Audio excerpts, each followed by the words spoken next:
ketika Anda berdiri dan ada orang lain lewat, dia tidak menyapa, yang salah bukan dia yang tidak menyapa, yang salah Anda yang menyimpulkan dia sombong. Boleh jadi dia sedang buru-buru, dia sedang sakit gigi gak bisa nyapa, mungkin demikian. Tapi karena kesimpulannya yang hadir bagi pribadinya bahwa dia tidak menyapa, dia sombong, jadilah kemudian bahan-bahan perselisihan.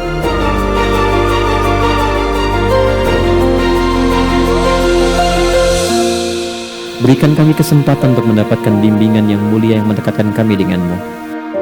Jika ada di antara kami yang merasakan kegelisahan saat ini, jangan biarkan ia pulang kecuali Engkau telah tenangkan keadaan hatinya.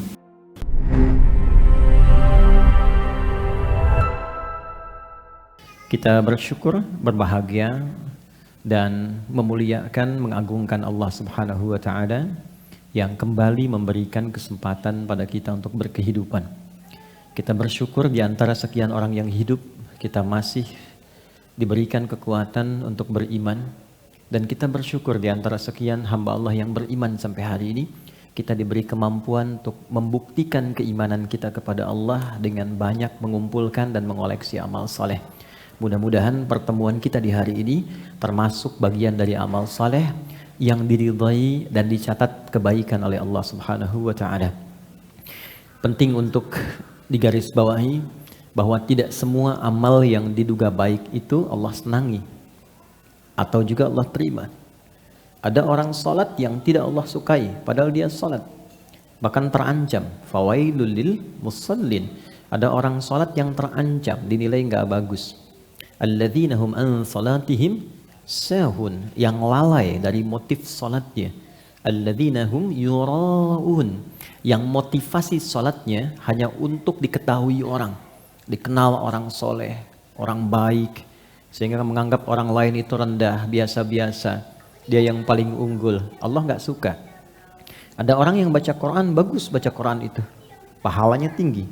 Tapi ada orang-orang yang membaca Al-Quran sekedar menjadikan Quran alat pencarian dunianya. Ada orang yang sengaja memotong ayat, ini kata Al-Quran, ya, menggunakan dalil untuk kepentingan dunianya. Maka ada faminhum zalimul linafsih wa minhum muqtasid wa minhum sabiqun bil khairati biidznillah. Jadi jika perbuatan baik saja berpotensi bisa berubah, apalagi nilai bagi sebuah perbuatan yang buruk. Dan sekarang kita ada di satu waktu saat menghindari keburukan pahalanya bisa lebih tinggi dibandingkan mengerjakan kebaikan. Mengerjakan kebaikan dalam bahasa Quran disebut dengan amar ma'ruf, istilah mudahnya. Jadi amar ma'ruf, meninggalkan segala yang buruk, yang tidak ideal, yang dilarang, disebut dengan nahi mungkar, istilahnya nahi mungkar. Jadi kebaikan itu singkatnya cuma dua. Kalau bukan memperbanyak sesuatu yang baik, segala yang disepakati baik, ideal, dari ujung kepala sampai ujung kaki, menatap yang baik-baik, bicara yang baik-baik, melangkahkan kaki ke tempat yang baik, berkreasi yang baik-baik, itu amar ma'ruf. Atau menghindari lawannya, lawan baik buruk, lawan saleh salah. Jangan bicara yang salah, jangan menggunjing, jangan mencela, jangan menatap yang terlarang, jangan melangkah kepada yang tidak bermanfaat. Itu nahi mungkar. Kalau mampu memperbanyak dua hal ini, maka berwujudlah manusia yang ideal, manusia paripurna, khairul insan. Kalau kompak sama-sama mewujudkan itu, kita belajar untuk kompak saling mengingatkan, menjadikan keluarga, kemudian menata kepada arah-arah yang baik, mengajak untuk berjamaah pada kebaikan, maka berubah dari pribadi, personal kepada komunal. Kelompok yang menyatu mengerjakan satu hal disebut dengan umat namanya. Kalau umatnya jadi baik, umat musyawarah, menghimpun teman-teman, saling berbagi, saling mengingatkan, saling mengajak kepada kebaikan, maka dia berubah dari kebaikan personal menjadi kebaikan komunal, jadi khairu ummah. Ya, Quran surah ketiga ayat ke-110, kuntum khaira ummah. Modalnya apa? Ini, kuntum khaira ummatin ukhrijat linnas ta'muruna bil ma'ruf wa tanhauna 'anil munkar. Nah, pelan-pelan kita beraktivitas aktivitas kan ada waktunya ya kan? Sehari akumulasi jadi pekan, pekan akumulasi jadi bulan, bulan akumulasi jadi apa? Tahun. Setahun berapa bulan? 12. Desain 12 bulan ini itu ketetapannya langsung dari Allah. Jadi manusia nggak bisa menambah atau mengurangi jika tidak terjadi keseimbangan dalam pembagian waktu. Maka turunlah Quran surah ke-9 ayat 36. Saya akan sangat lebih fokus di pertemuan kali ini karena waktu kita sedikit terbatas hari ini. Inna iddatash syuhuri 'indallahi 12 syahran fi kitabillah yauma khalaqas samawati wal arda minha arba'atun hurum. Desain pembagian waktu, kata Allah, sejak aku mencipta langit dan bumi, aku bagi setahun 12 bulan. Baik, nah dari 12 bulan ini yang paling menarik, diminta kita mengoptimalkan semua potensi kebaikan yang ada di dalam diri kita, dari ujung kepala sampai ujung kaki. Bahkan nanti ada ayat-ayat lain mengeksplor kita, kalau engkau ingin sukses, optimalkan potensi itu. Ya, ikhtiar yang kuat, bangun tawakal kepada Allah yang tinggi. Fa'idha faraghta fansab wa ila rabbika farghab. Jadi kalau ikhtiar kita diimbangi tawakal, nanti satu, memutus kekecewaan karena tahu qadar. Mungkin Allah menetapkan jalan yang terbaik di balik ini semua. Ya? Ikhtiar yang maksimal mengoptimalkan kita sampai ke tujuan dengan cepat. Dan ini berkesesuaian dengan rumus fisika kan? Masih ingat di energi potensial rumusnya? MGH kan? M dikali G kemudian dikalikan dengan H kan? EP sama dengan M, massa dikalikan gravitasi kalikan ketinggian height. Kalau kita rubah masanya ke manusia, gravitasinya pijakan yang kuat untuk berikhtiar, heightnya hablum minallah, maka terjadi percepatan. Kalau kita pindahkan ke kinetik, rumusnya kan berubah, setengah M dikalikan V kuadrat kan? Kalau kita ganti ke EK, energi kinetik, setengah M ya, dikalikan V kuadrat. Jadi semakin sedikit usahanya, tapi optimalisasinya tinggi, bergeraknya sedikit, hasilnya banyak, percepatannya nambah. Dan ingat, ini kecepatan bukan kelajuan. Kecepatan ada vektor, ada arahnya. Semua kita ini punya vektor ketika membuat aktivitas. Masih ingat nggak teman-teman? Sholat pertama kita yang ditunaikan tadi apa? Subuh kan? Subuh itu apa artinya? Ada maknanya. Di Islam itu tidak menetapkan nama hampa makna, mustahil. Selalu ada maknanya. Subuh itu dari kata asbah, sesuatu yang siap dengan rencana yang akan dieksekusi. Orang Arab tidak mengatakan kaifa asbaht, bagaimana kabarmu di pagi ini, kecuali menunjuk kesan begini, hei kabarmu bagaimana di pagi ini, dan sudah punya rencana apa yang akan dilakukan di hari ini. Ya, itu yang dimaksud Quran surah ke-81 ayat 18. Was-subhi idza tanaffas. Dan aku bersumpah, kata Allah, demi waktu subuh yang semua teratur dengan sempurna, yang siap untuk dieksekusi. Jadi matahari pun memulai sinarnya di subuh, fajar. Tumbuhan mengeluarkan oksigen dari sejak fajar, subuh. Jadi tanafas, boleh bergerak. Orang Islam disebut muslim, bangun dari tidur, dia sudah punya rencana kehidupan yang akan dilakukan di hari itu. Jadi Anda bangun tidur, saya, kita, itu sudah ditanya, jam 7 mau ngerjakan apa? Jam 8 ada di mana? Planning hari ini sampai tidur lagi apa? Nah, rencana yang telah kita ukur itu dan kita siapkan, sebelum kita kerjakan dieksekusi, kita mau menghadap Allah lewat skema sholat. Makanya ada sholat subuh. Kita mintalah dalam sholat supaya rencana ini dimudahkan, disepakati, dan dibimbing oleh Allah agar hasilnya optimal. Ini yang menjadikan para sahabat dulu beraktivitas tuh ke masjid dulu. Nanti pulang dari pekerjaan, ke masjid lagi mampir, baru ke rumah. Karena itu aura yang dibawa ke rumah itu auranya aura masjid. Dan masjid kan tenang. Anda kan di jalan ketemu orang singgungan dengan mobil, dengan kendaraan lain, kadang-kadang emosi meningkat, sudah di kantor banyak masalah, di jalan penuh problem. Terakumulasi, yang kena anak. Dah nunggu 8 jam bikin karya, digambar, tulis ayahnya I love you. Nyampe ke rumah, ayah diam kamu. Hah? Capek nih. Kan? Anda ke rumah itu jadi ayah, bukan jadi direktur, bukan jadi bos. Saya juga ke rumah nggak jadi ustad. Saya pulang ke rumah, anak saya itu butuh ayahnya. Dia nggak manggil saya ustad. Belum pernah dalam sejarah kehidupan saya pulang nyampe rumah, ustad. Nggak pernah. Mereka panggil buya. Saya terbang jauh 10 hari. Itu penerbangan paling panjang kemarin ketika saya ke Amerika. Setahun, bayangin tuh. tahun 2002 nyampe 2023. Anak saya udah nunggu rupanya. Pulang malam ditunggu teman-teman. Bayangin anak mau 2 tahun di bulan ini tuh. Anak yang keempat masih baru mau 2 tahun nunggu. Begitu saya nyampe rumah, Buya lari. Hei, ada apa kabarnya? Buya bertanya-tanya gitu. Saya bilang apa lagi nih? Tapi dia ingin ayah aja. Dia bikin ingin ustad, dia bukan ingin ustad. Ya kalau kita pulang main kuda-kudaan, tengah malam main kuda-kudaan, main mobil-mobilan. Subuh itulah subuh, sederhana tapi bermakna. Dari sekian sholat yang pernah kita tunaikan, apakah ada implementasi kehidupan yang pernah diterapkan? Ini poinnya teman-teman. Nah jadi dari 12 bulan itu, selalu ada desainnya. Selalu ada keteraturannya. Muslim itu teratur. Jadi Muslim itu jadi pribadi yang teratur. Pribadi yang cerdas. Pribadi yang tertata. Faiza faraghta fansab, terukur aktivitasnya, selesai ini siapkan lagi, selesai ini siapkan lagi. Nah, pengingat saja dari 12 bulan itu ada desain 4 bulan. Minha arba'atun hurum.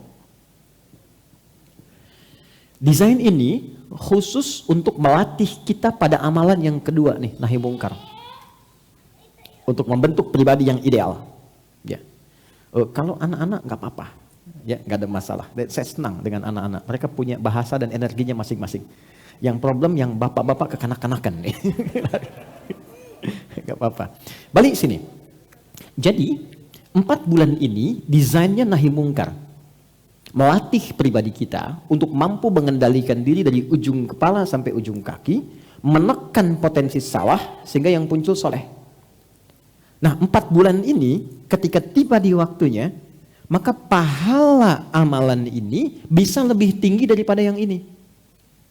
Jadi Anda, saya, kita sholat misalnya di bulan ini ada pahala. Ya, value-nya itu 10 nilainya.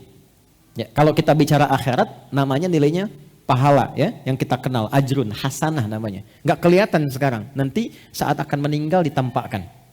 Ya, jadi saat akan meninggal, kenapa ada orang saat akan meninggal senyum gitu kan? Ya kan? Dia bahagia baca Quran, ditampakkan kebiasaan baiknya, ditampakkan ujungnya dan pahalanya. Ya.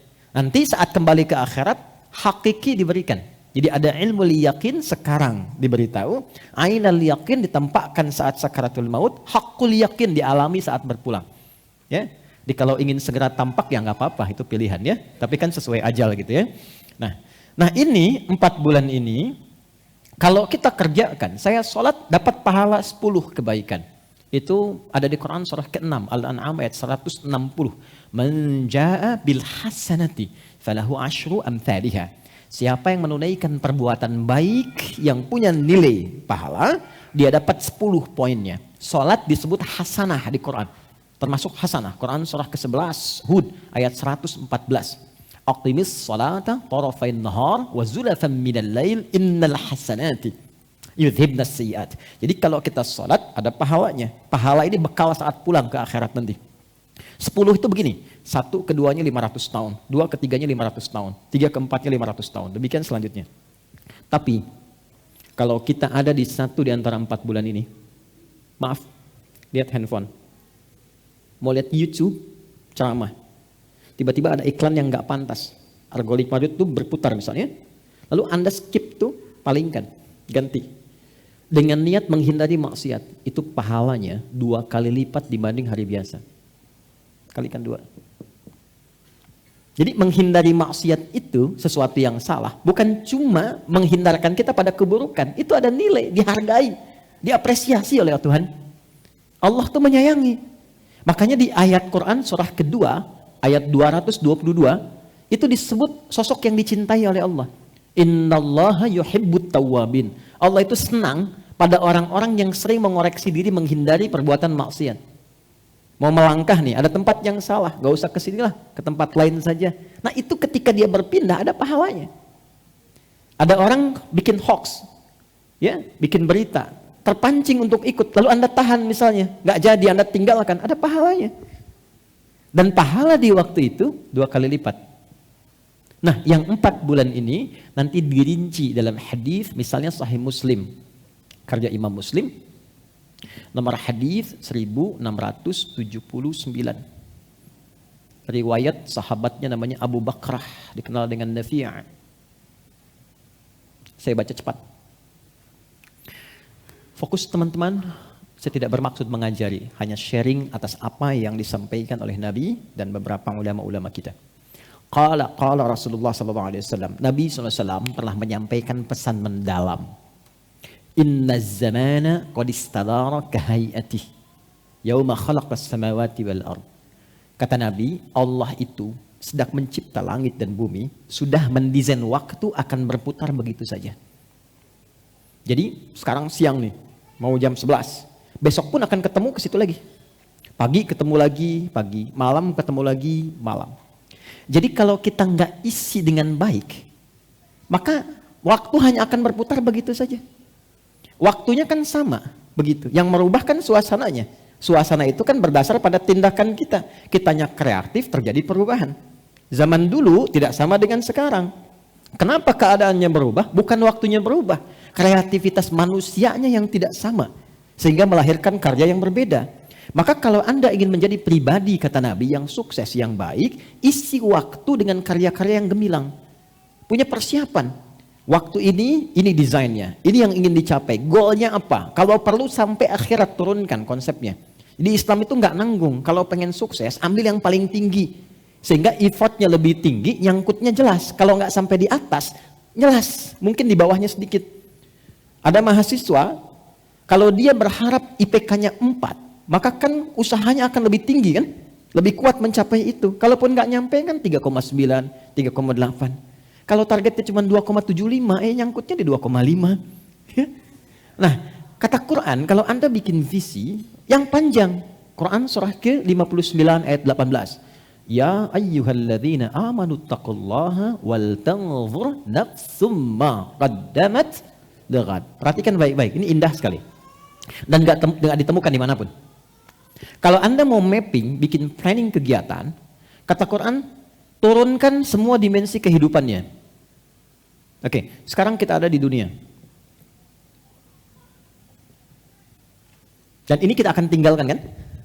Bahkan diumumkan loh, terdengar di telinga. Ya kan? Kalau si Fulan duluan pulang, kan diumumkannya telah meninggal dunia kan? Oke? Berarti ini akan ditinggalkan kan? Dan itu pasti sifatnya. Ya, sesuai dengan ajal namanya. Waktunya tiba, maka di situ kita akan berpulang. Dan gak bisa milih. Quran surah ke-7 ayat 34. Walikulli ummatin ajal fa idza jaa ajaluhum la yastakhiruna sa'atan wa la yastaqdimun. Setiap manusia, bahkan umat, bahkan generasi berganti itu punya masa hidup. Kalau sudah tiba, dia berpulang, nggak bisa dimundurkan atau dimajukan. Jadi bisa saja terjadi, Anda misalnya duluan, saya belakangan, mungkin. Ya, atau ditukar, ya kan? Saya belakangan, Anda duluan, kan mungkin juga terjadi gitu ya. Ya intinya kita meninggalkan dunia ya. Baik. Oke, sekarang dari dunia pindah kemana? Baik, ke barzakh ya, tempatnya disebut kubur. Afala ya'lamu idza bu'thira ma fil kubur. Pindah ke kubur. Ya. Oh, hati-hati. Dunia yang kita alami real, bukan sinetron berkepanjangan. Ingat ya. Awas. Dari kubur kemana? Akhirat kan ujungnya. Berarti ada 3 alam yang kita lalui. Nah di akhirat ini karena akhir tuh ujung sesuatu. Tapi kalau ujung tidak ada awalnya lagi, itu tembok ya. Kalau nggak ada setelah itu space lagi, murni akhir, itu tambah tak di ujungnya, namanya akhirat. Jelas? Maka ketika disebut akhirat, artinya ini ujung sesuatu. Ujung tempat kehidupan. Setelah ini nggak ada lagi yang lain. Dunia, meninggal, masih ada ini. Barzakh. Barzakh itu pemisah di antara dua. Bainahuma barzakhul la yabghiyan. Oke? Di barzakh tidak akan abadi. Bangkit, ya kan? Kemudian pindah. Di sini yang abadi. Jadi kalau ada status di sini itu akan selalu berganti. Makanya tiap hari bisa update status kan? Karena berubah. Ya, status sosial bisa berubah. Ya kan? Hari ini cukup, besok kaya. Besok kaya, selanjutnya bisa cukup. Hari ini punya jabatan, begitu purna, selesai. Berganti datang yang lain. Karena itu kehidupan di dunia disebut dengan khalifah. Dari kata khalafa, sesuatu yang saling menggantikan. Ayah selesai, datang anaknya. Anak selesai, datang cucunya. Jabatan selesai, nggak ada yang abadi. Karena dibatasi, pasti akan ada yang menggantikan. Kaya juga begitu, selesai. Paling tidak sepakat di garis kematian, wafat. Oke? Baik. Dan nanti ada ilmunya sendiri nih. Pindah ke sini, bekalnya sudah berbeda. Karena itu meninggalkan ini, hukum alam, hukum tempat itu kan pindah tempat, pindah hukum kan? Oke. Kita sekarang ada di Indonesia, mau ke Malaysia. Kalau sudah ke Malaysia yang dipakai hukum apa? Malaysia. Pindah tempat, pindah hukum. Dari Malaysia mau ke Amerika, hukum Malaysia berhenti, hukum Amerika yang berlaku. Jadi interdunia saja hukumnya berbeda. Sekarang kita mau meninggalkan dunia, pengen pakai hukum yang sama, mustahil. Karena itu semua barang-barang dunia itu selesai saat di dunia. Dibawa ke kubur aja nggak laku kok. Anda mau bawa di kubur pakai iPhone yang 14 yang baru supaya bisa miss call, teman di luar nggak bisa, tetap aja rusak habis. Pakaian ganti. Terus hukum dunia nggak berlaku. Sekarang punya rumah, berapa Anda punya rumah? Berapa meter paling luas? Berapa hektar punya taman? Ke kuburan 2 kali sekian, selesai. Bukan berarti nggak boleh selama di dunia, silahkan. Tapi value-nya, naikkan value-nya supaya nanti memberikan nilai ke sini. Silahkan pakai hukum dunia di sini, gunakan value akhirat sehingga ketika pindah kita punya bekal. Puncaknya di sini. Cuman 2 pilihannya. Kalau bukan di tempat kenikmatan darun naim, surga, atau di tempat kenestapaan neraka. Cepat. Wal tanzur, kembali ke Quran surah ke-59 ayat 18. Wal tanzur nafsum ma qaddamat lighad. Dan ayat ini dibuka dengan kata iman. Ya ayyuhalladzina amanu. Sedikit ya. Hei semua orang yang beriman, tingkatkan takwamu kepada Allah dan kalian mesti punya visi hidup yang panjang. Jadi ternyata teman-teman, jadi orang yang muslim beriman itu adalah orang yang visioner. Di semua konsep kehidupan kita, even sekarang kita hidup di dunia, harus visioner. Ya, di antara visi itu jangan tanggung kata Allah, turunkan skemanya dari yang paling tinggi. Wal tanzur nafsum ma qaddamat li ghad. Ghad itu akhirat.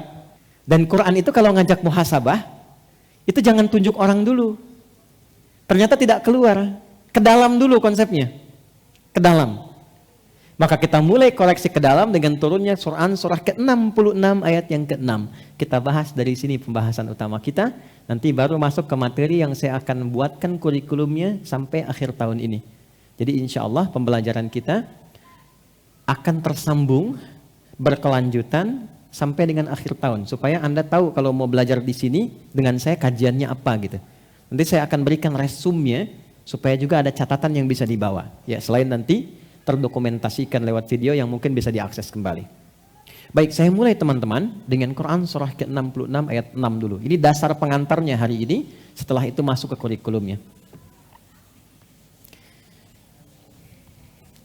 Alhamdulillah. Jazakallah khair. Gak apa-apa, sudah. Nah, ini aja. Gak apa. Oke. Quran surah 66 ayat yang ke-6. Sudah? Ya ayyuhalladzina amanu. Hei semua orang yang menyatakan telah beriman. Tuan-tuan ya. Kalau ada ayat Quran dibuka dengan kata ya di depannya. Disebutkan sebanyak 361 kali dalam Al-Quran. Artinya panggilan ini mencakup semua tanpa kecuali. Tak peduli sedang merasa lemah iman, futur, ataupun kuat iman.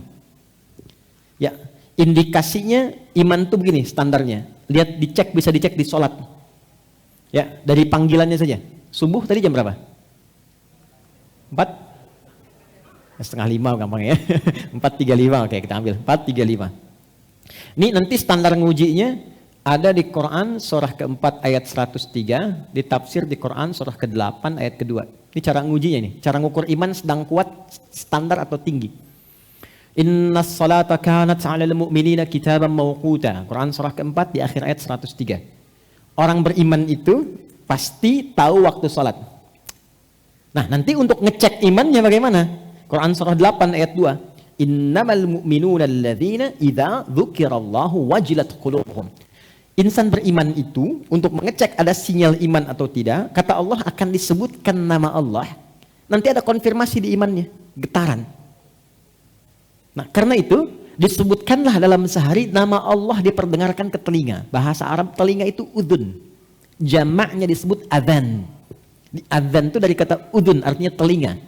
Kenapa adzan disebut adzan? Karena diperdengarkan langsung lafaz Allah pada orang-orang yang masih memiliki pendengaran, punya telinga. 5 kali dalam sehari untuk ngecek iman. Karena nanti ada yang paginya beriman, sorenya sudah lemah. Allahu Akbar, Allahu Akbar. Tuh. Jelas kan ya? Mas Cuping kalau lagi adzan kan, Allahu Akbar, Allahu Akbar. Tuh. Nanti kalau ada iman, getaran tuh ada. Terkonfirmasi, ya Allah sudah adzan. Nah, pernah dengar itu gak? Ya, adzan subuh 4.35, Allahu Akbar, Allahu Akbar. Bangun kita, ya Allah sudah adzan. Nah, itu punya iman, kualitasnya standar. Iman standar. Ya, pas dipanggil, pas respon. Ya kan? Anda kerja jam 7, datang ke kantor jam 7, standar kan? Tapi ada orang yang 4.35, jam 4 itu sudah bangun, menjemput dan menunggu panggilan itu. Ya. Itu konfirmasi iman. Ya. Sebaliknya, jam 4 dipanggil, 4.35, baru sadar 5.34. Tuh. Atau bahkan gak ada respon, tapi penolakan. Allahu Akbar, Allahu Akbar. Suara apa sih ini? Kecilin toanya, kan? Nah, ini menunjukkan iman bermasalah. Jelas? Dan kita doakan. Begitu responnya. Quran mengajak mendoakan loh, bukan mencela loh. Saya mencari ayat dari Al-Fatihah sampai An-Nas yang menunjukkan celaan, gak saya temukan. Responnya indah. Nih ya, Fir'aun tuh, Fir'aunnya. Kebayang gak? Fir'aunnya. Hobi bunuh orang, ngaku Tuhan, tindakan zalim dan sebagainya. Tetap kalimatnya indah. Quran surah 20 ayat 43 sampai 44. Idhaba ila fir'auna innahu tagha faqula lahu qawlan layyina la'allahu yatadhakkaru aw yakhsha. Musa dan Harun pergilah kepada Fir'aun. Fir'aun itu bukan orangnya, tapi jabatan yang melekat kepadanya. Tuh lihat ya, ada orang salah menyalahgunakan wewenang jabatan. Oleh Allah dilarang mengeksplorasi dan mencela orangnya. Bukan namanya yang salah, perilakunya yang keliru. Jangan karena perilaku salah Anda cela namanya. Karena boleh jadi ada orang dengan nama yang sama tidak berbuat demikian. Dan nama Fir'aun gak pernah diungkap di Quran siapa sesungguhnya. Jabatannya saja Faraoh, bahasa Arabnya Fir'aun. Ya kan? Memberikan kesan bahwa di kemudian hari akan ditemukan potensi-potensi penyimpangan dari jabatan. Kalau ada yang demikian, engkau datang ingatkan. Bukan untuk menurunkan, tapi mengingatkan supaya jabatan dikembalikan kepada relnya yang benar. Dan dengan apa? Qaulan layyina, dengan yang lembut. Sentuh hatinya, kata Allah. Ya, sentuhlah ia tepat di hatinya, maka ia akan jadi milikmu untuk. Ya minimal dia sadar, kata Allah itu. Sadar, dia mengerti. Ya, balik sini. Nah, ini iman standar, iman kuat, iman bagus. Salat. Balik teman-teman, kembalikan. Fokus baik-baik. Nah, di bulan Rajab ini bukan hanya sekedar salatnya yang penting. Tapi evaluasi dirinya dimulai dari apa? Dari panggilan iman. Ya ayyuhalladzina amanu. Hei semua yang punya iman, mungkin saat diseru ini, bahkan di antara kita semua, dan tidak perlu saling mengecilkan. Mungkin ukuran salatnya ada yang dari awal bangun, ada yang nunggu azan, ada yang sedang lemah iman, ketika mau sholat, ketika tidak. Sayangnya Allah kepada kita, Allah nggak bedakan di bulan ini. Panggil semua. Aku nggak peduli engkau memvonis dirimu lemah iman, datang padaku, aku kuatkan imanmu. Aku nggak peduli engkau banyak maksiat, datang taubat, aku cintai engkau. Itu jelas loh ayatnya, hadisnya. Maka dimulai dari apa? Semua yang punya iman, qu anfusakum wa ahlikum nara. Perbaiki diri dan keluargamu. Diri plus keluarga. Jadi bulan ini adalah bulan evaluasi, bulan duduk bersama, bulan untuk mengoreksi diri, introspeksi, dan bulan untuk mendudukkan keluarga menjadi keluarga yang ideal dan baik. Pertanyaan saya, Pernah nggak duduk bersama keluarga untuk sama-sama saling menilai, mengoreksi, meluruskan, membangun visi yang baik lagi? Nah, ini momentumnya. Tolong tunjukkan pada saya, di buku mana Anda temukan memberikan kesempatan waktu yang rinci, detil dengan petunjuknya, membagi waktu yang menerangkan kita menjadi pribadi baik, plus juga membawa keluarga pada kebaikan. Tunjukkan pada saya. Anda nggak akan temukan. Yang ada cuma konsep yang pandangan parsial sifatnya. Belum tentu bagi si B baik, bagi si A mungkin. Tapi Allah membawa kita pada suasana yang indah. Hei, kamu mungkin sebagai pribadi unggul, coba lihat keluargamu. Kamu mungkin champion di perusahaan, di rumah nggak ada kebahagiaan. Atau mungkin di rumah bahagia, tapi di masalah selalu muncul. Di pekerjaan, di kehidupan sosial, pada pribadi. Mungkin yang salah bukan orang, yang salah mungkin dirimu sendiri yang belum kau koreksi. Ketika Anda berdiri dan ada orang lain lewat, dia tidak menyapa. Yang salah bukan dia yang tidak menyapa. Yang salah Anda yang menyimpulkan dia sombong. Boleh jadi dia sedang buru-buru, dia sedang sakit gigi gak bisa nyapa. Kan demikian. Tapi karena kesimpulannya yang hadir dari pribadinya bahwa dia tidak menyapa, dia sombong, jadilah kemudian bahan-bahan perselisihan. Maka coba dudukkan dirimu, kata Allah, dan ajak keluargamu. Nah, ini yang coba kita akan turunkan pelan-pelan. Bagaimana konsep muhasabah diri yang baik plus menyertakan keluarga di dalamnya. Dari segi waktunya sampai detil pelaksanaannya. Kita mulai dengan Quran surah ke-51 ayat 18. Keutamaannya ditemukan, keutamaannya ada di Quran surah ketiga ayat 17. Wah, ini musyawarah sesungguhnya nih, sakinah, mawaddah dan rahmah. Ya bukan sama istrinya namanya Sakinah, ya kan? Anaknya namanya Mawaddah, adiknya namanya Rahmah, bukan itu juga. Ya kalau kita nggak terapkan ini, belum tentu tenang di rumah tangga. Ya, ibu pilih mana? Kaya tapi gelisah atau miskin tapi tenang? Kaya tapi tenang. Okay. Tenang ya. Oke. Okay. Yuk kita mulai. Bismillahirrahmanirrahim. Tolong diingatkan kalau sudah 11:04 ya, karena saya nggak pakai jam. Bismillahirrahmanirrahim. Wabil ashari hum yastaghfirun. Quran surah 51 ayat 18. Paling kanan di pertengahan mushaf standar. Kalau mau lebih hebat, lebih dahsyat, ini langsung dari Allah ya. Kita bisa turunkan keluarga ideal menurut Quran sampai disebut penghuni surga yang sedang beraktivitas di bumi.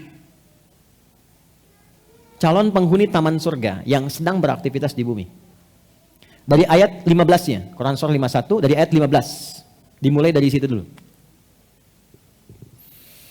Innal muttaqina fi jannati wa 'uyun. Inna, kalau ada ayat dibuka dengan inna, itu fungsinya meyakinkan. Jangan ragu. Menancapkan kuat pada hati, jangan goyah. Bahasa Arabnya harfun nasbin wa taukidin tansibul isma wa tarfa'ul khabara mabniyun 'alal fathi la mahalla lahu minal i'rabi. Paham? Tidak. Singkatnya, huruf untuk meyakinkan dengan kuat supaya enggak ragu. Innal muttaqina, yakinkan pada dirimu, jangan ragu. Ada golongan orang-orang takwa yang akan aku tempatkan di taman surga. Allahu Akbar. Kan kalau ada komplek yang indah tamannya kan ya? Dekat taman kan enak ya? Nah, siapa mereka itu? Akhidhina ma atahum rabbuhum innahum kanu qabla dzalika muhsinin. Mereka mendapatkan apa yang telah dijanjikan oleh Allah. Jadi ini ada perjanjian, ada komitmen. Allah ngasih gambaran, kalau engkau kerjakan ini, nanti saat pulang aku berikan ini. Terus dia mengambil itu, dia komitmen. Dia yakin dengan janji Allah, lalu ketika pulang Allah berikan, Allah wujudkan itu. Akhidhina ma atahum rabbuhum. Allah berikan apa yang telah dijanjikan kepada mereka. Perhatikan ya, ayat ini bentuknya selalu jamak. Kalau jamak satu atau dua? Banyak atau sedikit? Banyak. Kalau kita tarik ke keluarga, perhatikan. Allah menginginkan dalam kehidupan dulu, tarik dulu ke internal. Allah menginginkan yang ke surga itu bukan cuman ayahnya saja. Bukan cuman istrinya saja. Tapi Allah katakan, hei, jadikan kehidupan ideal di keluargamu, masuk surga sama-sama. Dan tempati itu yang terindah di tamannya. Jadi kalau ke Firdaus di tamannya, surga Aden di tamannya gitu. Siapa mereka itu? Innahum kanu qabla dzalika muhsinin. Mereka itu adalah satu keluarga yang membangun visi hidupnya untuk mendapatkan ridha Allah. Ihsan itu an ta'budallaha ka'annaka tarahu fa illam takun tarahu fa innahu yarah. Menjadikan semua kegiatannya supaya disenangi Allah. Itu keluarga. Nah, apa yang mereka pertama lakukan? Mereka mencari waktu dulu, waktu yang terbaik, yang tenang, yang nyaman, supaya di waktu ini kondisi pikirannya juga tenang, hatinya tenang, dan dengan ketenangan itulah lahirlah rencana-rencana yang cemerlang. Jiwa yang tenang melahirkan ide yang cemerlang. Jiwa yang tenang melahirkan kreativitas yang cemerlang. Riset menunjukkan tidak ada waktu yang paling menenangkan kepada jiwa dan pikiran kecuali waktu-waktu jeda di pertengahan malam menuju ke subuh. Silahkan cek. Riset menunjukkan demikian. Even itu di Amerika. Saat saya di Amerika juga riset itu diungkap kembali. Ya, waktu-waktu pertengahan malam. Kalau sekarang mungkin sekitar jam 2 sampai ke setengah 5 itu waktu paling ideal. Jadi kalau di situ bisa duduk dengan tenang, kalau baca Quran cepat kerasa ke jiwa. Nggak percaya silakan, Anda baca Quran sekarang itu 5-10 menit ngantuk. Dan getarannya ke jiwa nggak sama dengan ketika baca jam setengah 4 malam. Beda. Itu yang dimaksud Quran surah ke-73 ayat yang ke-6. Inna nasyi'atal laili hiya ashaddu wat'aw wa aqwamu qila. Anda kalau berdoa di pertengahan malam atau baca Quran itu getarannya ke hati tinggi. Makanya kalau Anda sedang berdoa ya, saat tahajud lebih hening, lebih terasa ke jiwa kan? Karena sedang dalam kondisi yang terbaik, yang ideal. Nah sekarang setelah menemukan waktu itu, kata Allah, kanu qalila minal laili ma yahja'un. Kalau wakaf di sini, maka bentuknya menjadi VVIP. Tawaran terbatas. Yang istimewa itu nggak banyak kan? Terbatas ya? Maka seakan Allah ingin mengatakan begini, kalau engkau ingin menjadi keluarga ideal sampai ke surga, nggak semua orang bisa mencapai itu, kecuali yang terbatas. Maka jadilah bagian dari itu. Kalau ayatnya disambungkan, kanu qalilan minal laili ma yahja'un, maka berubahlah menjadi amalan. Apa amalan keluarga terbatas itu? Yang pertama, mereka mulai latihan dengan menunaikan tahajud bersama.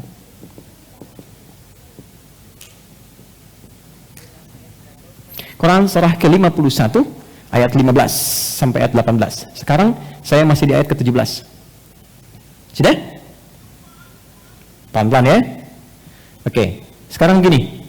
Saya bikin gambaran waktu dulu. Pelan-pelan. Ya, teman-teman kita langsung praktek ya. Subuh jam 4.35. Fokus. Waktu ideal tadi kurang lebih dari jam 2 atau jam 3 lah. Kita ambil di ujung malamnya, sepertiga malam. Ambil jam 3 aja. Pelan-pelan ya. Isya jam berapa? Oke, ambil kita genapan 19.30 misal.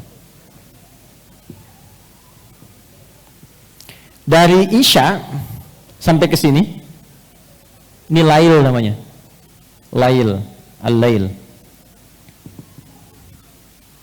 Oke, dari Isya nih sampai ke sini lail namanya. Sudah? Wal laili idza yaghsha. Aqimis salata liduluki syamsi ila ghasaqil lail. Ini lail. Jadi semua yang ada kata-kata lail artinya waktu malam. Ingat ya? Dan turunannya. Saya pernah katakan lail, laila, lili, lela, layali itu malam. Ya, ibu leli, ibu malam tuh.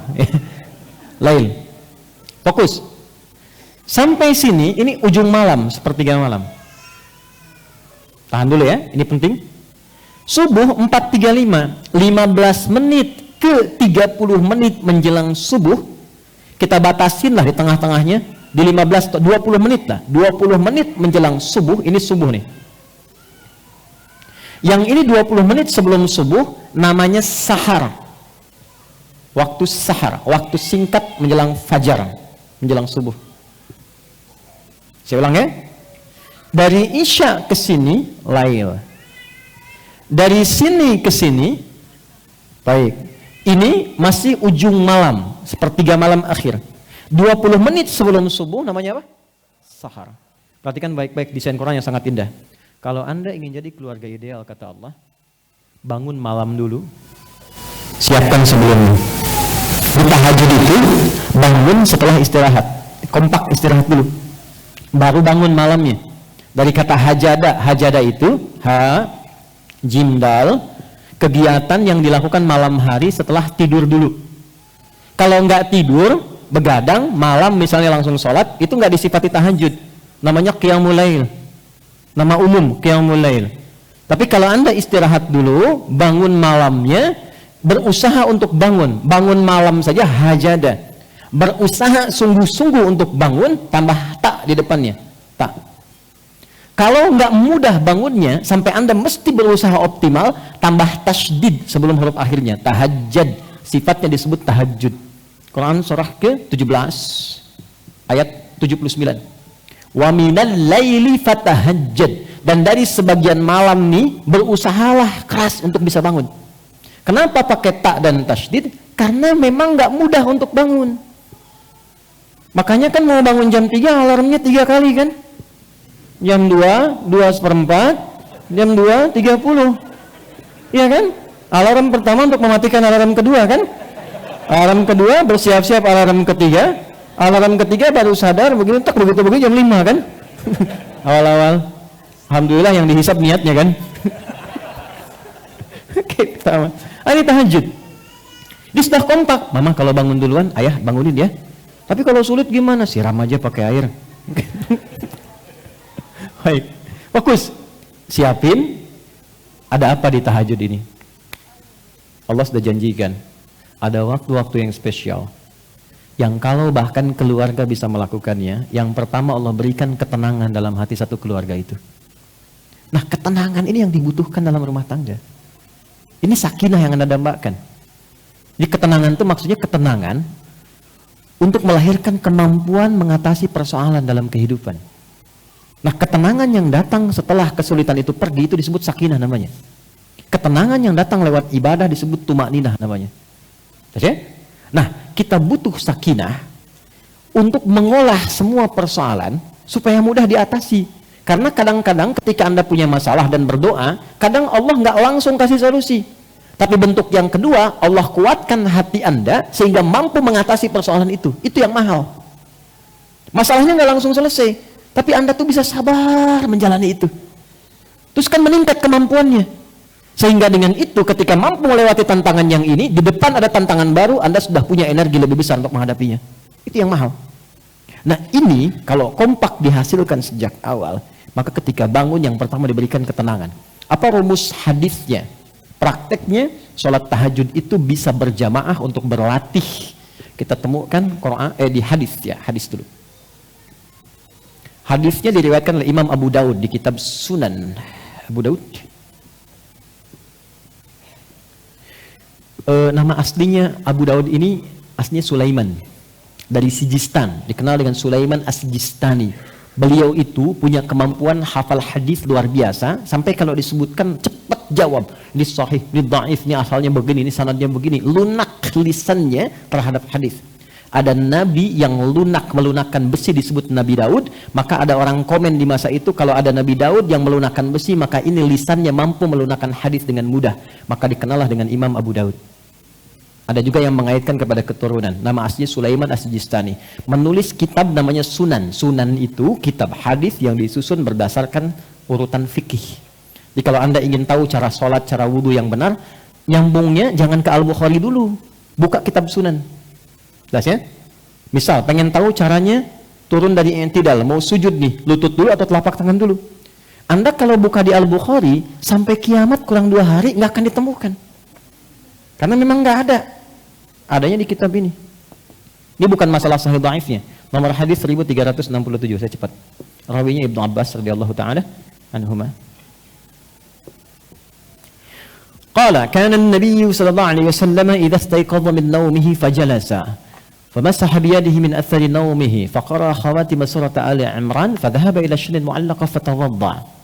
Adalah kebiasaan Nabi sallallahu alaihi wasallam. Seorang nabi ahli surga dekat dengan Allah, dijamin surganya, turun surah surga satu surah Al-Kautsar sebelum wafatnya. Dengan semua itu masih mau menunaikan tahajud jadi kebiasaan. Ada orang, bukan di sini, bukan Nabi, bukan Rasul, surga belum jelas, nggak ada pujian dari Quran, belum juga jelas ada jaminan surga untuknya. Cita-cita masuk surga Firdaus, pengen bersama Nabi. Tapi untuk sekedar sholat fardu masih tertinggal. Bukan di sini ya, di luar gitu ya. Nah, itu yang kita doakan, kita bawa. Nah, sekarang kebiasaannya apa? Kalau bangun beliau duduk dulu. Nah, bangun untuk tahajud, jangan bangun langsung baca doa. Sadar dulu. Islam itu logis sekali, ya. Jadi bangun itu pasti ada suasana ngantuknya. Ini bukan bangun alhamdulillah. Mana? Bangun jam 6. Sadar dulu. Nah, lalu hilangkan bekas ngantuk dengan tangan yang diduga bersih. Kalau belum bersih, cuci dulu, baru hilangkan bekas ngantuk. Karena nanti ada hadis lain, kalau engkau bangun dari tidur, maka cucilah dulu tanganmu karena engkau tidak tahu kemana dia berkelana saat tidur. Ya? Nah, itu terjemahan kurang lebih. Maka hilangkan bekas ngantuk. Setelah itu, untuk menguatkan baca akhir surah Ali Imran ayat 190 sampai 200. Nanti lain waktu kita belajar tentang ini. Baru baca alhamdulillahilladzi ahyana ba'dama amatana wa ilaihin nusyur. Maka beliau pergi ke tempat tertutup untuk berwudu. Kalau ada hadas yang besar, misalnya antara suami istri, maka mandi terlebih dahulu. Kemudian apa kata Ibnu Abbas? Beliau pergi ke musalla, tempat sholatnya, lalu aku mengikuti di belakangnya. Ibnu Abbas waktu itu usianya belum baligh. Anak ini baru sekitar 4-5 tahun usianya. Tapi sejak kecil didekatkan dengan Nabi. Jadi kayak gini Bu, Pak, kalau sedang ta'lim teman-teman diajak. Jadi kenalnya sama Rasulullah. Dan apa yang didekatkan, itu yang ditokohkan. Anak-anak kan begitu kan? Didekatkan ke Tayo, dia tahu Tayo kan? Tayo, Robokarpoli, Embes, ya, dan sebagainya. Tapi kalau didekatkan dengan sosok-sosok ideal misalnya, kenalkan, ini loh ahli Quran, ini begini, nanti tertanam di benak, ya pengen seperti itu. Ibnu Abbas dulu begitu. Jadi hadis tentang bangun tidur diriwayatkan oleh anak kecil usia kurang lebih 4-5 tahun. Lalu ngikut Nabi di belakang, sholat di belakang Nabi. Nabi sholat, ikut di belakang, karena tahu ada anak kecil di belakang, fikih.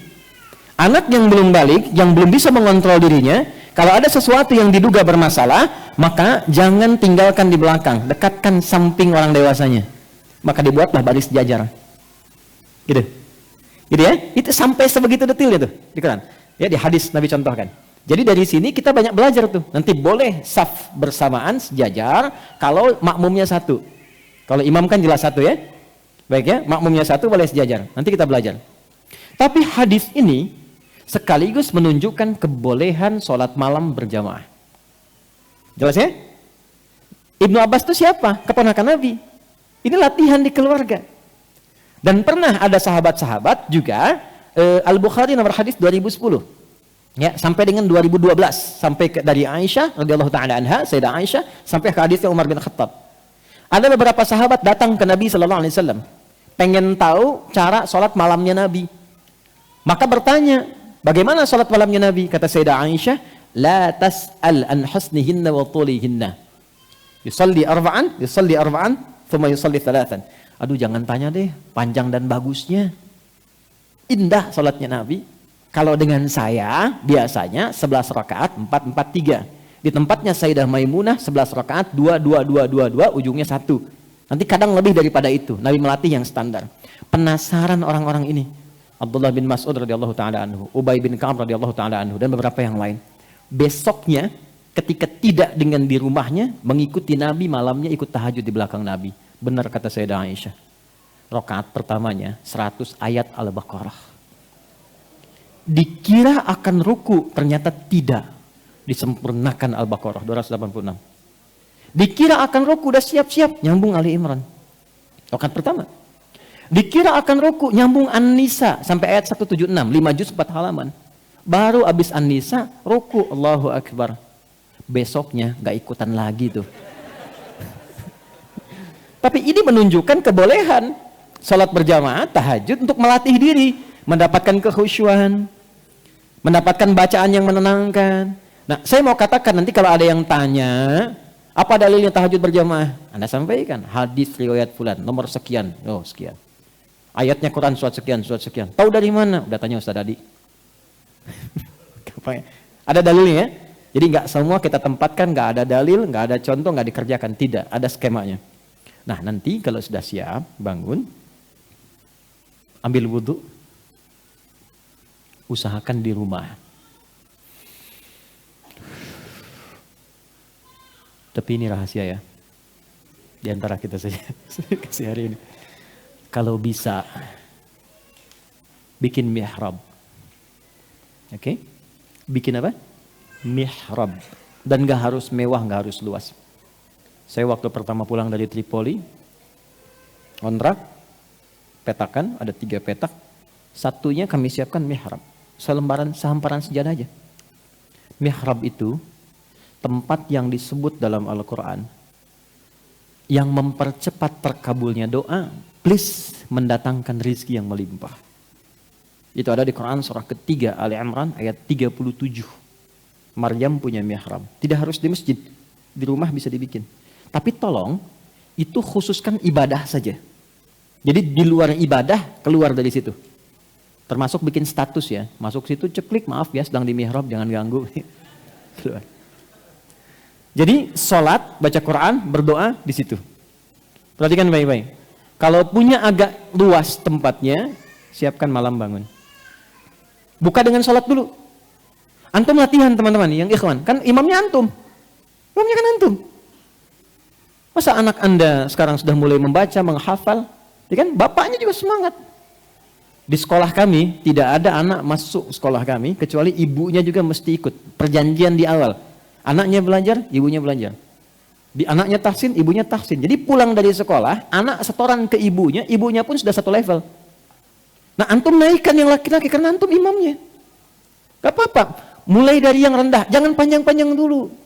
Yang disukai justru kata Quran, faqra'u ma tayassara minal Quran. Yang ringan dulu, yang penting nyaman tahajudnya. Antum hari ini wajahnya very very cool gitu kan? Ya, cari yang cool-cool dulu. Qul huwallah, qul a'udzu birabbil falaq, qul a'udzu birabbin nas. Enggak apa-apa, enggak apa-apa. Ya. Sampai anak merasa di belakang, "Pah, naikin dong." Oh, besok ad-duha, besok lagi al-insyirah. Kalau bisa sambil dibacain tuh nanti. Jadi sebelum tidur bacain sebelum tidur. Ini surat ini berkisah tentang ini. Ceritain, yang pendek aja dulu. Nanti malamnya dibaca. Jadi anak itu mendapatkan bacaan plus maknanya.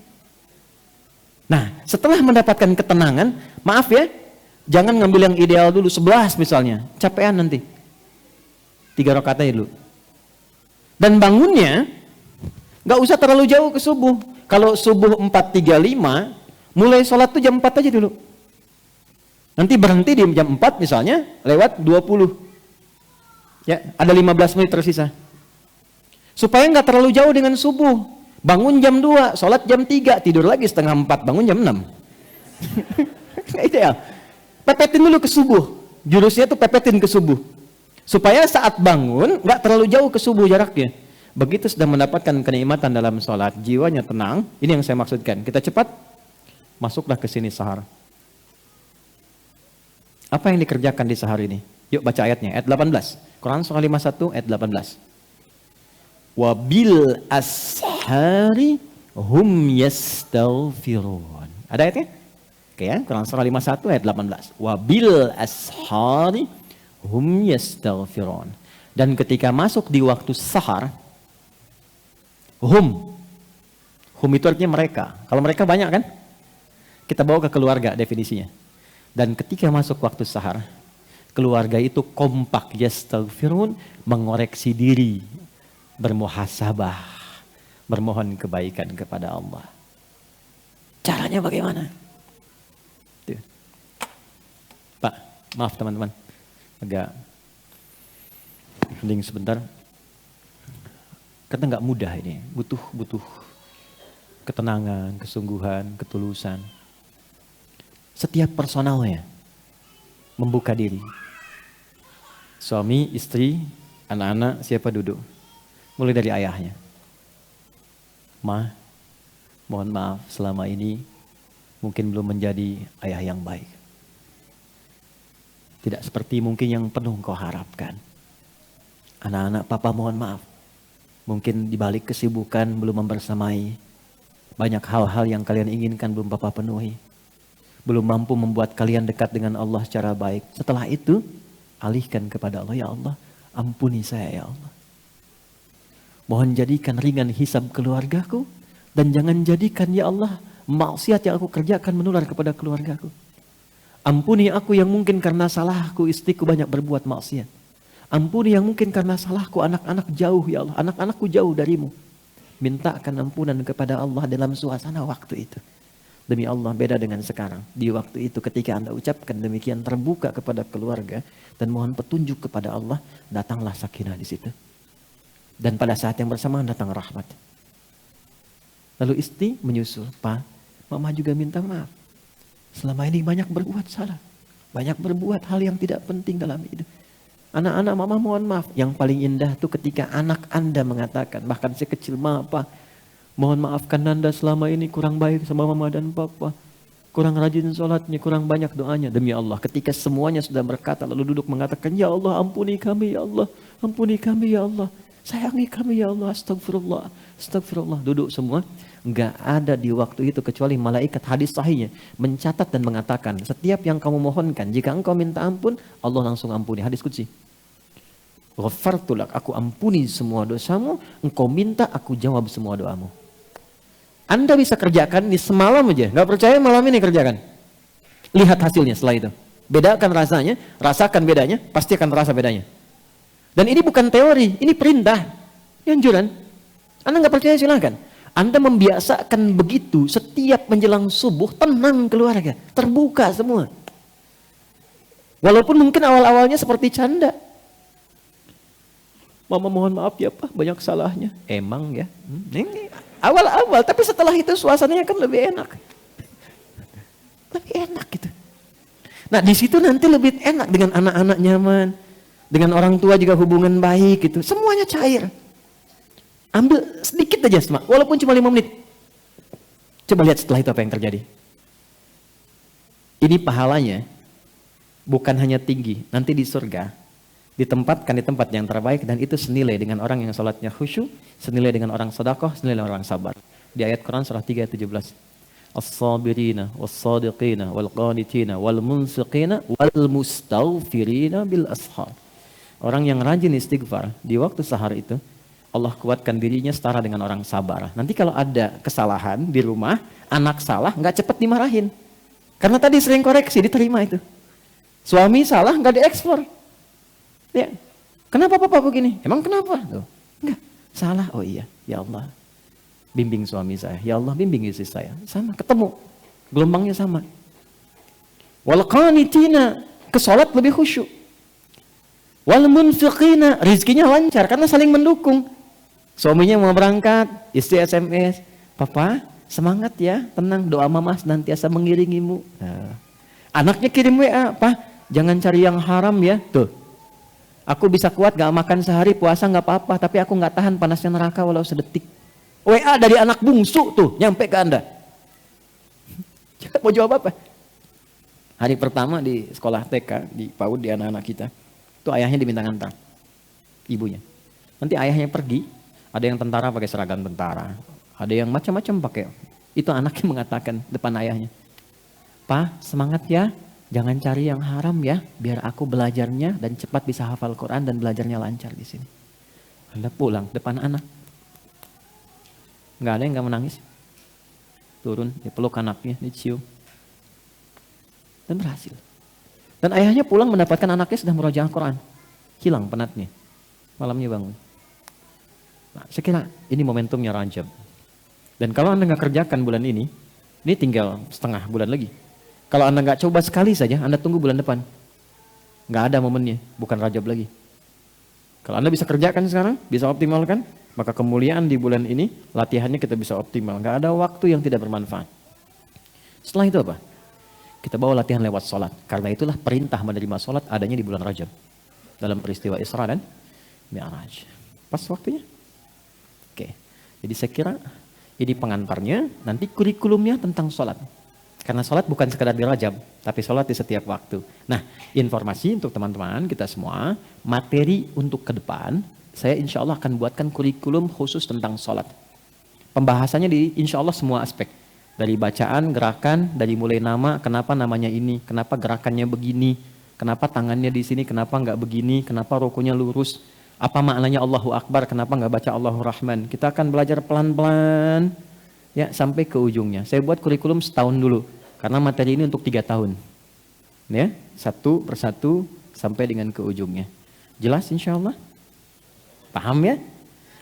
Rajab bukan sekedar bulan yang kita duduk tenang, alhamdulillah kita kumpul bikin ta'lim, peringatan Isra Mi'raj, semangat kembali sholat, lebih daripada itu.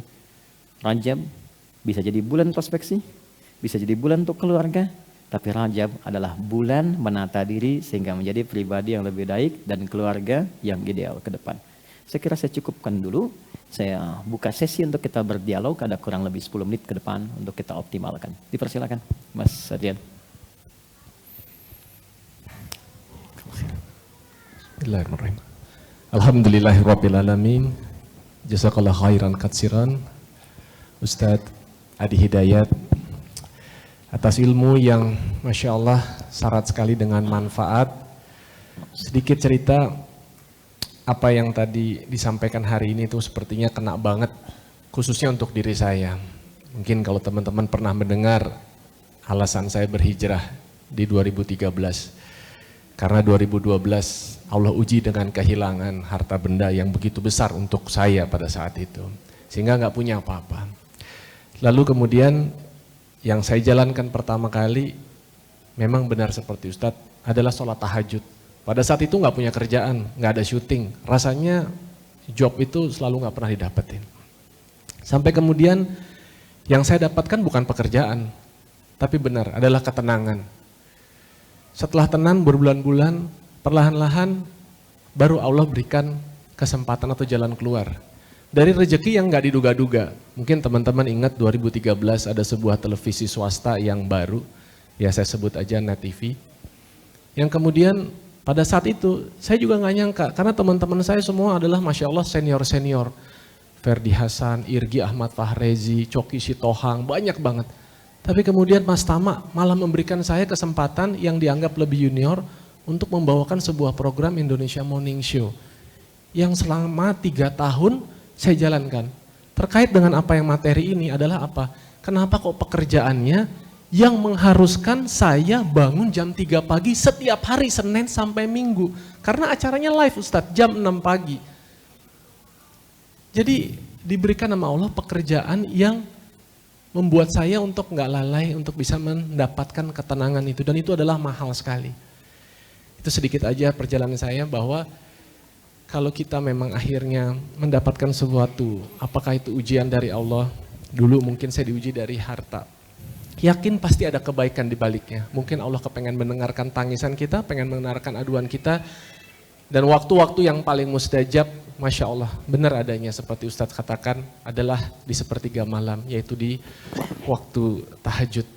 Mudah-mudahan kita semua yang hadir di sini, Allah lembutkan, Allah kuatkan untuk bisa lebih semangat lagi, bangun, dan mungkin tidur juga lebih awal, karena memang ini adalah waktu-waktu yang berat untuk kita bisa jalankan secara istiqomah.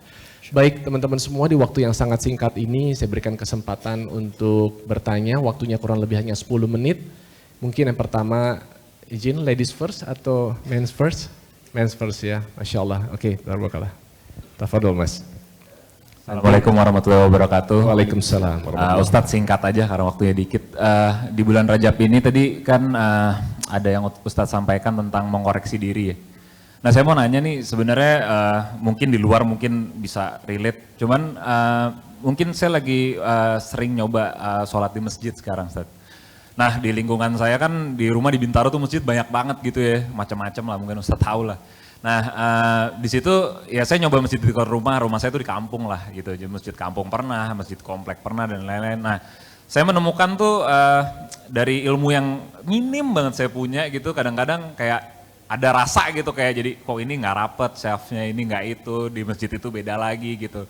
Nah jadi kecenderungan saya tuh memilih satu masjid gitu yang saya sendiri nyaman. Nah cuman yang saya takutin itu nyerempet ke dosa nggak sifat sombong gitu loh Ustaz gitu. Jadi saya juga pernah dengar katanya kalau kita punya ilmu yang lebih baik harusnya sholat di tempat yang nggak nyaman tuh ngasih contoh lebih baik gitu-gitu. Tapi ya saya kan nggak mungkin ngajarin mereka saya siapa juga gitu. Itu aja sih Ustaz, pengen tahu sih semoga nggak jadi dosa. Assalamualaikum. Assalamualaikum warahmatullahi wabarakatuh. Pertama semoga Allah memberikan istiqamah kepada Anda, saya dan kita semua pada amalan-amalan yang kita bisa rutin kerjakan secara baik. Istiqamah itu tidak mudah, Dan semua orang pasti punya kecenderungan amalan tertentu yang boleh jadi tidak sama. Ada yang belum tahajud tapi rajin puasa. Ada yang belum puasa tapi senang baca Quran. Maka konsisten di situ. Turunlah Quran surah kedua Al-Baqarah ayat 148. Walikulli wijhatun huwa muwalliha fastabiqul khairat. Setiap orang pasti punya orientasi amalan yang ia sukai. Maka konsistenkan dulu amalan itu, lalu berlomba mendapatkan kualitas di amalan itu yang disaingkan dengan yang lain. Ada orang yang mungkin nggak bisa tahajud bukan karena nggak pengen, ada keterbatasan, tapi dia bisa mengonversi amalan lewat hartanya, dia perbanyak sedekah. Ada orang yang nggak mampu sedekah, belum bisa tahajud, maka dia coba optimalkan puasanya. Nah, di titik itu kata Allah, maka semangatnya adalah menjaga konsistensi amalan dan berlomba dengan yang lain. Indahnya di Quran tidak mengatakan kamu yang unggul, yang itu rendah. Tapi Quran mengatakan memotivasi berlomba dengan yang lain. Kalimat lomba inilah yang menjadikan dalam saat yang bersamaan kita dibimbing konsisten pada amalan kita, saat yang lain kita diminta pula untuk berkontribusi pada nilai kebaikan yang mungkin dia bisa optimal di situ. Maka turunlah Quran surah ke-16 ayat 125. Kita gabungkan keduanya. Anda konsisten di masjid yang Anda sudah senangi, nyaman, saat yang bersamaan tidak menghalangi Anda untuk membantu di masjid lain yang menurut Anda mungkin butuh pencerahan di situ, sehingga mendapatkan keluasan informasi. Anda tidak masuk dengan menyalahkan itu dulu, tapi Anda masuk untuk memberikan keluasan wawasan supaya mendapatkan pengetahuan. Mungkin feedbacknya mereka pun punya wawasan yang mungkin kita bisa dapatkan, ya kan? Baik, pernah kejadian saya baru pulang dari Tripoli, kemudian di satu kota, saya suka pindah tiap subuh masjid ini seperti Anda tadi lakukan. Saya pengen tahu masjid ini, pengen tahu masjid ini. Tiba-tiba saya datang ke satu masjid di komplek, kok orang kompleknya keluar dari situ? Yang sholat di situ terbatas. Begitu saya kemudian sholat, ada yang salah apa di masjid sehingga mereka pergi. Begitu saya tanya salah satu yang di luar, kenapa nggak sholat di situ, Pak? Ah, itu bid'ah, kunut, ada kunutnya katanya. Nah, ternyata persoalannya adalah persoalan wawasan, persoalan pengetahuan. Bukan karena kunut dan tidak kunut. Kan yang salah yang tidak sholat subuh. Ya kan? Yang jadi problem, ini belum tahu dalil kunut itu apa. Yang kunut pun belum tentu tahu yang tidak kunut dalilnya apa. Padahal masing-masing punya alasan. Maka Quran surah 16 ayat 125. Ud'u ila sabili rabbika bil hikmah wal mau'izatil hasanah wajadilhum billati hiya ahsan. Kata Quran, share wawasan dengan hikmah, dengan cara yang bijak. Jangan Anda yang datang memberi nasihat. Ntar orang tanya, emang ente siapa? Ya kan? Bikin acara di situ. Ada ustadz kayaknya bagus deh. Boleh nggak Pak? Saya usulkan di sini ada pengajiannya. Nanti saya coba kontak ustadznya. Mungkin saya dan teman-teman nanti bisa support Pak acaranya. Mungkin ada wawasan yang bisa kita dapatkan. Ustadz yang menerangkan nanti temanya tentang keutamaan berjamaah, tentang merapatkan saf. Datangnya nggak dari Anda, itulah hikmah. Sehingga ketika nasihat masuk, wal mau'izatil hasanah, sudah tahu ilmu. Jadi ketika ada orang yang tidak rapat safnya, sudah pernah belajar, akhi, ayo sini, rapatkan safmu kawan itu, bro, sini. Sudah tahu ilmunya, itulah mau'izatil hasanah. Nggak ada perdebatan lagi, ya kan? Rapatkan, luruskan, rapat. Dan itu juga ada jarak. Rapat itu bukan sepenuhnya rapat. Kata Nabi bukan rapat yang keras sehingga engkau mau bergerak susah. Bukan rapat begini juga ketika bergerak susah gitu, tidak. Normal aja, normal biasa. Ada jaraknya juga, ya. Ada yang mengatakan segenggam, ada yang mengatakan rapat tapi juga ada kemudahan. Itu ada hikmah di situ. Maka itu yang dimaksudkan. Jelas ya? Dan kalaupun ada diskusi, jangan diskusi dengan cara yang baik kata Quran. Diskusi dengan cara yang terbaik. Senyum. Kan berbeda itu tidak harus melarang kita minum teh bersama kan? Assalamualaikum akhi, tar aja. Assalamualaikum, tar aja. Waalaikumsalam. Jelas ya? Allahu a'lam bishawab. Insyaallah. Semoga bermanfaat ya. Memang kadang-kadang begitu pada saat kita sedang berilmu, rasanya kepengennya perbaikin orang mulu, tapi terkadang kita lupa dengan cara-cara. Itulah yang Islam saya ketahui bahwa akhlak itu harus mendahului daripada ilmu. Terkadang ilmu kita nggak seberapa, tapi rasanya selalu diri kita yang lebih baik, padahal kita masih jauh dari kata baik. Baik, mungkin yang berikutnya saya berikan kesempatan satu pertanyaan juga supaya adil untuk akhwat. Mbak yang pakai kerudung biru dongker, silakan boleh berdiri, boleh dibantu. Mungkin ada panitia yang Silakan. ya baik. Ini saya maaf ya, kalau saya copot kacamata berarti saya nggak bisa lihat sempurna gitu.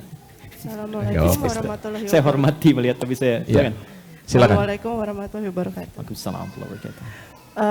Pak Ustadz gini, alhamdulillah 2016 lalu saya memutuskan untuk jadi mualaf. Alhamdulillah. Lalu Alhamdulillah. sampai 2022 belum ada titik cerah dari keluarga saya, keluarga besar saya pula untuk menerima saya sebagai mualaf. Dan kemarin itu alhamdulillah 2022 papa saya hubungin saya dan beliau bilang menerima saya, menerima suami saya, menerima anak-anak saya, alhamdulillah itu semua. Dan 2023 ini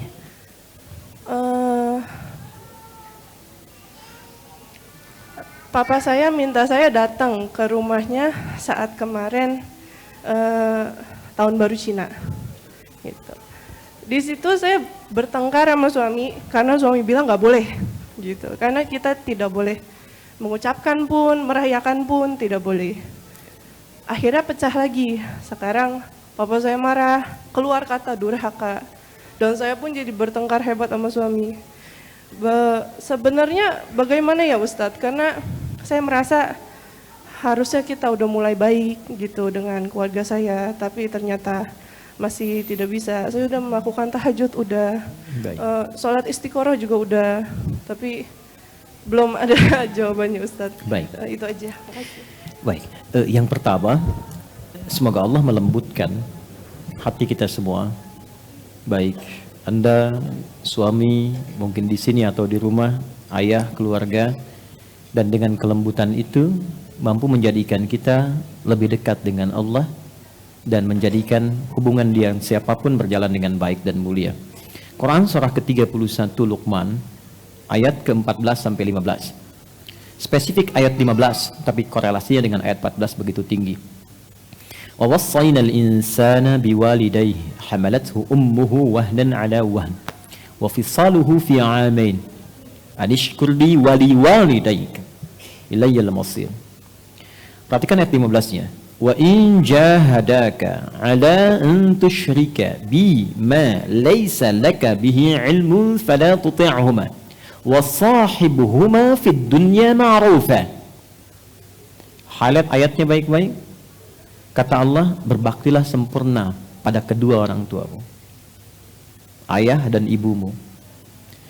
Kalau engkau ada merasa hal yang tidak ideal, lantas ingin bersikap yang kurang baik, renungkan dulu bagaimana ibumu berkorban luar biasa untukmu. Lalu Allah hadirkan, divisualisasikan di benak kita. Tahukah engkau ibu mengandungmu itu dalam keadaan yang tidak mudah? Ya, wahnan ala wahnin. Wahn itu sesuatu yang berat, yang satu bagian memikul tapi yang lain merasakan. Makanya di Quran surah 46 ayat 15 disebutkan kurha, nggak nyaman, miring kanan nggak nyaman, miring kiri susah, telungkup nggak mungkin, kan? Dan itu merasakannya semua bagian organ tubuh terasa. Kamu mungkin sekarang pening karena pekerjaanmu, tapi kan itu kamu rasakan 2-3 menit, 1 jam, 2 jam, sehari, 2 hari. Ibumu itu 9 bulan 10 hari kata Quran. Lalu setelah itu apa selesai? Tidak, melahirkanmu berjuang dengan kematian. Apakah setelah itu selesai? Tidak, memberikan ASI untukmu optimal sampai 2 tahun. Kalau engkau mau marah kata Allah, pikirkan dulu. Kalau engkau mau mencela, mengekspresikan ketidaksukaanmu karena satu sikap, renungkan dulu. Apakah ibumu pernah berkata saat mengandungmu? Makanya nanti di Quran surah 17 ayat 23 sampai 27 sampai fala taqul lahuma uffi wa la tanharhuma. Untuk berkata saja jangan lakukan kata Allah, karena nggak bisa menyaingi apa yang diberikan orang tua kepada kita. Ayat 15-nya, wa in jahadaka ala an tusyrika bi ma laysa laka bihi ilmun fala tuti'huma. Kalau engkau sebagai anak memiliki perbedaan dengan keyakinan dengan orang tuamu. Relevan ayatnya ya? Kalau engkau sebagai anak memiliki perbedaan keyakinan dengan kedua orang tuamu, lalu ada indikasi orang tuamu maksa engkau untuk kembali kepada keyakinan yang mereka anut, musyrik, berbuat musyrik kepada Allah. Ya, musyrik ini bisa dua nanti. Bisa memang mengeluarkan dari akidah, keyakinan, kufur. Bisa memang merasa muslim tapi musyrik. Ya, mengakui ada Tuhan lain selain Allah, ikut menyembah sesuatu misalnya ke tempat ibadah lain, tapi dia mengaku muslim, musyrik juga itu. Jelas ya? Baik, kembali. Fala tuti'uhuma. Tolak dengan cara yang lembut. Ya kan? Tidak perlu ditaati dengan cara yang lembut. Tapi jangan sampai perbedaan itu wasahibhuma fid dunya ma'rufa, memutus hubungan engkau dengan keluargamu dalam urusan dunia. Tetap temani ayah ibumu, nah, dengan tampilan terbaik, dengan pelayanan terbaik. Anda bisa bayangkan, orang tua beda keyakinan pun Quran masih memerintahkan jangan tinggalkan. Temani, berbuat yang terbaik. Bagaimana caranya? Ya, maka nanti dirinci dalam hadis-hadis Nabi Sallallahu Alaihi Wasallam. Ketika sakit, Anda datang tengoki. Ketika ada kelebihan, kirimkan makanan. Ada masak, kirimkan. Tengokin, doakan mendapatkan hidayah, ya, dan berikan servis yang terbaik. Nanti kalau orang tua bertanya, kamu kok berubah begini? Katakan, Islam yang meminta saya untuk berbakti pada mama. Kan kita beda keyakinan. Islam yang mengajarkan pada saya, beda keyakinan, tidak harus saya kehilangan cinta pada mama. Tampilkan itu. Itu yang dilakukan Ammar bin Yasir saat ibunya mogok makan. Beliau pijitin, beliau datang, istilah kita aja lah, di servis yang terbaik, hidangkan yang terbaik, sampai ibunya luluh. Lalu ada situasi misalnya hari-hari tertentu. Kan hari raya itu ada dua kan? Hari akidah, hari budaya. Imlek itu sebetulnya budaya. Imlek itu sebetulnya budaya, bukan hari akidah asalnya. Cuma ada sebagian yang melekatkan itu pada akidah. Jadi kan? Nanti ada hari akidah, seperti misalnya, ya di saudara-saudari kita yang Kristen, ada yang Natal misalnya. Jadi kan? Ada yang lain-lainnya dan sebagainya. Bagaimana menyikapinya? Indah sekali. Apa yang diajarkan dalam Islam? Orang tua kita juga sudah mempraktikkan itu. Kalau mungkin kita bisa menghindari itu dengan mengambil 1-2 hari mendatangi untuk silaturahim memuliakan, itu bagus. Tapi kalau nggak bisa menghindarinya dan ada potensi lebih besar madaratnya kalau tidak datang ke situ, maka perhatikan rumusnya. Niatnya kita arahkan memohon kepada Allah untuk kepentingan ibadah, dan di sana menjaga diri untuk tidak terlibat pada nuansa akidahnya. Kalau kaitan dengan akidah, misal kita datang ke situ, diungkapkan dengan bahasa umum. Bahasa umum itu nanti di Quran surah ketiga Ali Imran ayat 27 sampai dengan ayat 28 sampai 29. Illa an tattaqu minhum tuqah. Tuqah itu niat yang di hati, yang disampaikan pada kebaikan, cuman di lisan disampaikan tidak seutuhnya seperti itu. Contoh, Papa, Mama, semoga tetap sehat ya, selamat ya. Maksud hati itu selamat supaya dapat nilai-nilai kebaikan dari Allah. Bergaul. Tapi ketika masuk pada nilai-nilai yang terkait dengan akidah, menjauh. Ya, disampaikan dengan cara yang baik. Ma, Pa, aku kesini berkunjung silaturahim, Papa bahagia, Mama bahagia. Ini ada makanan, ada minuman, ada baik-baik dan sebagainya. Berikan. Mama, Papa, kalau mau ibadah, mau apa, silahkan ya, aku di depan ya, misalnya apa. Itu lebih damai ke dalam jiwa, lebih dianjurkan dari Al-Quran, dibandingkan kita memutus sekaligus seperti itu. Bukankah Nabi hidup di sampingnya ada Nasrani, ada Yahudi? Anda pernah dengar Imam Ahmad bin Hanbal? Imam Ahmad bin Hanbal, itu beliau tinggal di flat. Di atas itu pastur. Dan toilet si pastur itu, persis ke bawahnya itu kamarnya Imam Ahmad, jalur bawahnya, dan bocor. Ini kisah nyata. Apa yang terjadi? Saat sakit Imam Ahmad, tahu si pastor ini nggak kelihatan, jenguk. Bisa kebayang nggak seorang pastor menjenguk imam? Kalau nggak punya hubungan bagus, nggak mungkin tuh. Ternyata keduanya sudah akrab, baik hubungannya. Begitu masuk kaget itu.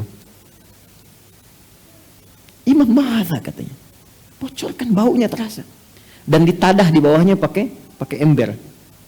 Imam mahadha, ini apa? Hadhi fajwah, ini bocor. Dia tahu itu dari atas. Lalu beliau katakan, Imam, kenapa engkau nggak beritahu saya? Apa kata beliau? Kurang lebih, kalau saya bisa tangani sendiri, kenapa harus merepotkan tetangga dan orang lain? Imam, sudah berlangsung berapa lama ini? Ada riwayat mengatakan 40 tahun, ada riwayat mengatakan 20 tahun. langsung jatuh tersungkur mengatakan asyhadu an la ilaha illallah wa asyhadu anna Muhammadar Rasulullah. Kadang-kadang akhlak, adab, budi pekerti, contoh keteladanan lebih tinggi memberikan bekas kepada jiwa untuk menerima hidayah dibandingkan dengan kata-kata yang didesain dengan rapi dan baik yang hanya masuk ke dalam akal untuk diperdebatkan. Jadi yang pertama, isikan dulu dengan kelembutan, jangan sungkan untuk minta maaf. Telepon ayah, "Pak, kalau aku ada salah, aku mohon maaf. Terima kasih ya, merawat, mendidik dan sebagainya. Bawakan makanan, datang. Tunjukkan kebaikan mulai hari ini. Doakan terus setiap malam. Oke? Pak, mohon maaf kemarin salah paham saja. Kalaupun aku tidak datang di Imlek bukan untuk mengondisikan tidak baik di situnya, tapi mungkin ada informasi-informasi yang belum kami terima seutuhnya." Terima aja, kalau marah biarkan aja, nggak apa-apa supaya keluar semuanya. Kalau marahnya sudah habis tinggal baiknya kan? Ya kan? Ya kan? Kalau ada orang marah biarkan aja. Saya punya teman di Tripoli, masuk supermarket, orangnya marah terus, dia diam aja, udah selesai dia bilang, "Khalas," katanya. Sudah belum marahnya, orangnya bingung, yang marah bingung gini aja, dia tinggal pergi. Besoknya gak ada marah lagi, karena sudah tahu akibat marah gak dapat apa-apa. Saya kira itu ya, dan kita juga sama-sama mendoakan semoga Allah berikan kebaikan, kemuliaan, rasa sayang. Pun demikian juga senantiasa gini, kalau suami istri ada perbedaan, istilahnya mau berantem kah, mau bertengkar kah, itu kan biasa. Pada akhirnya adalah mendapatkan hikmah dari itu semua. Tapi jangan berantem, bertengkar karena benci. Bertengkarlah karena taat, mencari nilai kebaikan. Biasanya kalau orientasinya ketaatan, kelembutan hatinya lebih cepat nantinya, karena ada titik pertemuan. Tapi kalau orientasinya mencari pembenaran, itu sulit menemukan jalan keluar yang baik nantinya. Maka saling mendoakan dulu. Anda pun datang ke suami minta maaf, ya, minta maaf, turunkan dulu, ya, pelan-pelan. Setelah itu saling mengerti dan berbuat baik dalam kebaikan. Sampaikan, "Pak, engkau menginginkan mama papa masuk Islam atau tetap dalam misalnya kondisi sekarang? Daripada kita pertahankan belum tentu dapat hidayah, bukankah sebaiknya kita berdoa memohon dan menampilkan kebaikan?" Jelas ya? Wallahu a'lam bishawab. Jazakallahu khair. Ustadz tadi ada ya, terima kasih juga dari Ahwat atas pertanyaannya, Masya Allah. Ini juga sering kita lihat dalam keseharian, terutama kalau kita di media sosial, di waktu-waktu yang mungkin bagi umat keyakinan lain itu adalah waktu-waktu yang sangat sakral buat mereka dan mengharapkan seorang pemimpin, apakah itu pemimpin daerah, pemimpin negara, untuk bisa menghadiri bahkan mengucapkan ya selamat pada hari raya yang tentunya berlainan dengan akidah kita. Saya sudah bahas itu di podcast saya ya. Silahkan nanti lihat kapan menempatkan itu, kapan dilarang dan sebagainya. Itu sangat menarik ya. Jadi teman-teman untuk bisa disimak ya kajian-kajian Ustadz Hadi Dayat, karena itu pertanyaan yang common sekali, sering ditanyakan dan semoga itu jadi manfaat. Mungkin satu pertanyaan terakhir, Afwan Ustadz, sedikit ada kaitannya antara saudara kita yang Muslim atau bahkan ada keluarganya yang non Muslim. Saya bacakan karena ini masuk ke dalam WhatsApp grup saya. Saya punya ibu kandung yang dulu Islam, namun ternyata menjadi non Muslim. Lalu akhirnya kami sempat bertengkar sampai bahkan ada kekerasan fisik yang terjadi dan kata-kata yang tidak baik yang disumpahkan kepada saya. Saya sudah berusaha memperbaiki, tapi sumpah serapah itu kerap diucapkan. Bagaimana ya Ustadz saya menyikapinya? Sampai sekarang saya masih sering dikatakan berbuat masalah yang ini semakin menjadikan saya takut untuk memperbaikinya. Mohon arahan Ustadz. Baik, celaan itu hal yang lumrah dalam kehidupan dan itu fitrah. Ya, tinggal menempatkan dirinya di mana.